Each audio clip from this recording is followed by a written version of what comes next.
মেহেরপুর চুয়াডাঙ্গা ও মেহেরপুর মুজিবনগর সড়কের দুই পাশে সারি সারি গাছ। সম্প্রতি মেহেরপুর চুয়াডাঙ্গা সড়ক 4 লেনে উন্নীত করার প্রকল্প পাশ হয়েছে। এ কারণে 6 কিলোমিটার সড়কের পাশের 976টি গাছ কাটতে জেলা পরিষদকে চিঠি দিয়েছে সড়ক বিভাগ। একইভাবে 2 বছর আগে মেহেরপুর মুজিবনগর সড়কের প্রশস্তকরণের কাজ শেষ হলেও গত মাসে সড়ক সংলগ্ন 464টি গাছ কাটার চিঠি দিয়েছে সড়ক ও জনপথ বিভাগ।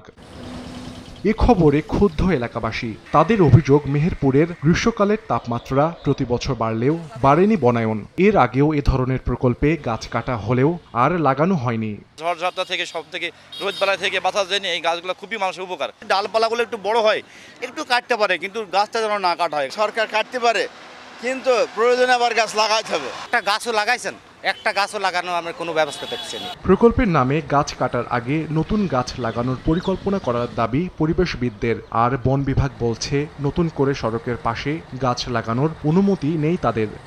নগদে 500 টাকা বা তার বেশি পেমেন্টে পেতে পারেন ঢাকায় জমিসহ 20 কোটি টাকার পুরস্কার।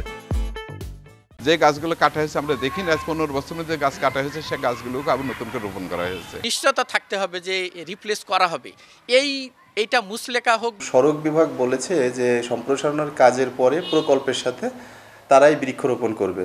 দর্শনা মুজিবনগর মহাসড়ক, ওইটার মালিকানা জেলা পরিষদ, তো জেলা পরিষদ সেখানে তারাও নিজেরাই গাছ রোপণ করবে। গাছ কাটার জন্য শীঘ্রই টেন্ডার প্রক্রিয়া শুরু হবে বলে জানায় জেলা পরিষদ। আর প্রকল্প বাস্তবায়নের পর নতুন বনায়নের পরিকল্পনার কথা জানায় সড়ক বিভাগ।